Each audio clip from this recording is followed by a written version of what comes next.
العظیم وصدق رسوله النبی الامین الکریم۔ عزیز طلباء کرام و حاضرین مجلس، آج میرا عنوان جو ہے پیغام پاکستان کانفرنس کے حوالے سے عوام پاکستان کو، حکمرانان پاکستان کو یہ پیغام دینا ہے کہ پاکستان کس مقصد کے لیے اور کیا کیا تقاضوں کے لیے بنایا گیا، اور آج اس پاکستان کے اندر کیا کچھ ہو رہا ہے، اور یہ ملک ہمیں کیا پیغام دینا چاہتا ہے، اور ہم کس سمت جا رہے ہیں، ہمارا رخ کس طرف ہے۔ تو آج اس کانفرنس کے حوالے سے اس مختصر سے وقت کے اندر آپ سے چند باتیں عرض کر کے اجازت چاہوں گا۔ سامعین گرامی، اللہ رب العزت کا فرمان ہے کہ جو آدمی اس قالن حواریون یا عیسی ابن مریم کہ حضرت عیسیٰ علیہ السلام کے ماننے والے حضرت عیسیٰ سے یہ درخواست کرتے ہیں کہ اپنے رب سے یہ دعا کرتے ہیں کہ اللہ رب العزت ہمارے لیے آسمان سے پکے پکائے کھانے اتار دے، اللہ رب العزت ہمارے لیے آسمان سے دسترخوان اتار دے تاکہ ہمیں محنت کرنے کی ضرورت نہ پڑے، ہمیں کام کاج کرنے کی ضرورت نہ پڑے۔ تو اللہ کے نبی سیدنا عیسیٰ علیہ السلام نے اللہ رب العزت سے درخواست کر دی تو اللہ نے فرمایا قال اللہ انی منزلها علیکم فمن یکفر بعد منکم فانی معذبہ عذابا لا اعذبہ احدا من العالمین۔ اللہ رب العزت فرماتے ہیں کہ جس طرح یہ ان سے مانگ رہے ہیں، جس طرح یہ طلب کر رہے ہیں، جس طرح ان کے اندر چاہت بھری ہوئی ہے، میں دسترخوان بھی اتار دوں گا، میں کھانے بھی اتار دوں گا، لیکن شرط یہ ہے فمن یکفر بعد منکم، اس کے بعد اگر ان کی ناقدری کسی نے کی، فمن یکفر بعد منکم، اس کے بعد اگر انہوں نے دسترخوان کے اوپر فرائیاں کی، اگر انہوں نے دسترخوان کے اوپر غریبوں کے حق کو دبایا، یتیموں کے مال کو دبایا، انی معذبہ عذابا لا اعذبہ احدا من العالمین۔ تو اللہ فرماتے ہیں کہ میرا قانون یہ ہے، قانون خدا یہ ہے کہ میں ان کو ایسی سزا دوں گا، ان کو ایسی سزا دوں گا کہ قیامت تک کے آنے والے انسانوں کے لیے یہ عبرت کا نشان رہے۔ عزیز سامعین کرام، تو اللہ رب العزت کا یہ قانون ہے کہ جو چیز اللہ سے محبت اور محنت اور چاہت کے ساتھ طلب کی ہے تو اللہ فرماتے ہیں کہ اس کی قدر بھی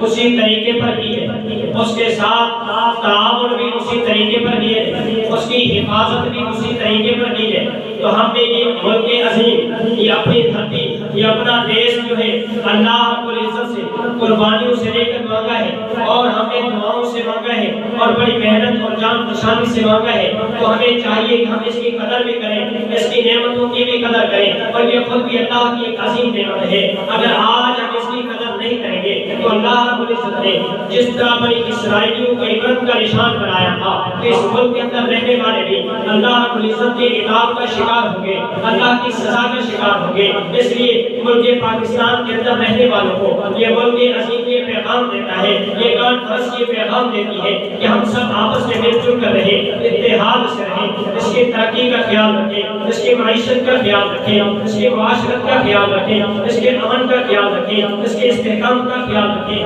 اگر ہم اس کے اندر بدعنوانیاں پھیلائیں گے، بدامنیاں پھیلائیں گے، اگر ہم اس کے اندر رہتے ہوئے ملک عظیم کے تقاضوں کو پورا نہیں کریں گے، اس کی ترقی کے اندر رکاوٹیں ڈالیں گے، تو یاد رکھو یہ ملک عظیم بھی اللہ کی نعمت ہے۔ اگر ہم نے اس کی ناقدری کی تو اللہ رب العزت ہم سے یہ نعمت بھی چھین لے۔ عزیز سامعین کرام، نبی علیہ السلام کا ارشاد ہے حب الوطن من الایمان، اپنے وطن سے، اپنے دیش سے، اپنی دھرتی سے، اپنے ملک سے محبت رکھنا بھی جزو ایمان ہے، ایمان کا حصہ ہے۔ آپ صلی اللہ علیہ وسلم نے امت کو یہ پیغام دے دیا کہ جس دھرتی کے اندر تم رہتے ہو، جس ملک کے اندر تم رہتے ہو، جس کا تم کھاتے ہو پیتے ہو، جہاں تم نے رہائشیں اختیار کی ہوئی ہے، جس کی نعمتوں کو سارا دن رات تم استعمال کرتے ہو، اگر اس کی ترقی کے اندر تم نے رکاوٹیں ڈالی، اگر اس کی استحکام کے اندر تم نے روڑے لٹکائے، تو یاد رکھو یہ ملک عظیم سے عظیم غداری ہوگی، یہ ملک عظیم کے خلاف ایک سازش ہوگی جو اللہ رب العزت کبھی بھی ہمیں معاف نہیں کرے گا۔ اور تاریخ اس بات پر شاہد ہے کہ اس پوری کائنات کے اندر دو ریاستیں ایسی ہیں جو کلمہ طیبہ لا الہ الا اللہ کی بنیاد پر قائم کی گئی۔ ایک وہ ریاست جو ابتدائی اسلام کے اندر صحابہ کرام جیسے عظیم نامور مسلمانوں نے اپنی جان کے نذرانے پیش کیے، اپنی قربانیاں دے کر ایک ریاست قائم کی جس کی بنیاد سیدنا آپ محمد مصطفیٰ صلی اللہ علیہ وسلم نے ڈالی، جسے آج بھی تاریخ ریاست مدینہ کے نام سے یاد رکھتی ہے۔ اور دوسری ریاست جو کلمہ طیبہ کے نام پر بنیاد جس کی ڈالی وہ اس ملک کے عظیم جیسی عظیم نعمت اور ریاست ہے کہ اس کے مسلمانوں نے بھی عظیم قربانیاں پیش کی، اپنے بچے یتیم کرائے اور اپنا گھر بار چھوڑا، اپنا کاروبار چھوڑا، اپنا سب کچھ قربان کر کے اس ملک کے عظیم کو عظیم نعمت سے اللہ رب العزت سے مانگا۔ اور آج بھی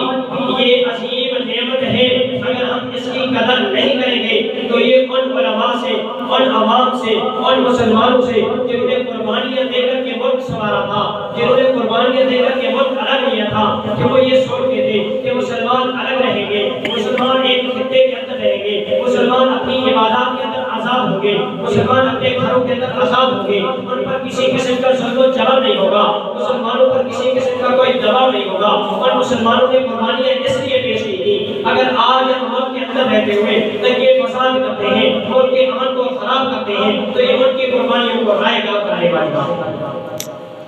عظیم طلباء، عظیم اساتذہ کرام، آپ حضرات کے سامنے دو باتیں اور بھی کرنا چاہوں گا اس کانفرنس کے حوالے سے، اور یہ پیغام دینا چاہوں گا کہ آپ صلی اللہ علیہ وسلم کا فرمان حب الوطن من الایمان، کہ اپنے وطن سے محبت رکھنا بھی ایمان کا حصہ، اپنے وطن سے محبت رکھنا بھی جزو ایمان ہے۔ جس طرح ایمان لانا ایمان کے لیے شرط ہے، مسلمان کے لیے شرط ہے، اسلامی تعلیمات پر عمل کرنا مسلمان کے لیے شرط ہے، توحید خدا کی محبت اپنے دل میں بسانا، رسالت نبی کو اپنا زیور بنانا، یہ ایمان کا حصہ ہے، ایمان کا جزو ہے۔ تو اس طرح اپنے وطن سے محبت رکھنا بھی ایمان کا حصہ اور ایمان کا جزو ہے۔ ایک آدمی اپنی ماں سے محبت رکھتا ہے تو یہ بھی ایمان کا حصہ، اپنے باپ سے محبت رکھتا ہے تو یہ بھی ایمان کا حصہ، ایک آدمی اپنے گھر بار سے محبت رکھتا ہے تو یہ بھی ایمان کا حصہ، ایک آدمی اپنے مال و دولت سے محبت رکھتا ہے تو یہ بھی ایمان کا حصہ۔ تو یاد رکھو، آمنہ کے نام نے فرما دیا کہ اپنے وطن سے محبت رکھنا، اپنے وطن کی حفاظت کرنا، اپنے وطن کے لیے جانے قربان کر دینا بھی ایمان کا حصہ۔ عزیز طلباء کرام، صرف یہی نہیں، ایمان نے اور بھی بہت کچھ سمجھایا، نبی آخر الزمان نے اور بھی بہت کچھ پڑھایا۔ وطن کے لیے ایک آدمی اسلامی تعلیمات کی حفاظت کے لیے اپنی جان کا نذرانہ پیش کر دے تو وہ شہید کہلاتا ہے، ایک آدمی اپنے گھر کی حفاظت کے لیے اپنی جان گنوا دے تو وہ شہید کہلاتا ہے، ایک آدمی اپنے مال کی حفاظت کے لیے اپنی جان لٹا دے تو وہ بھی شہید کہلاتا ہے۔ تو یاد رکھو کہ ایک آدمی اپنے وطن کی محبت کے لیے، اپنے وطن کی معیشت کی حفاظت کے لیے، اپنے وطن کے استحکام کے لیے، اپنے وطن کی ترقی کے لیے، اپنے وطن کی خوشحالی کے لیے اگر اپنی جان کا نذرانہ پیش کر جاتا ہے تو وہ سب سے بڑا شہید ہے۔ عظیم طلباء کرام، عظیم اساتذہ کرام، اللہ رب العزت مسلمانوں کو ایک عظیم نعمت عطا کی۔ میں نے دنیا کو پڑھا، میں نے دنیا کے ممالک کی ہسٹری پڑھی، کسی ملک کے اندر اسلامی تعلیمات پر عمل کرنا، اسلامی نظام پر عمل کرنا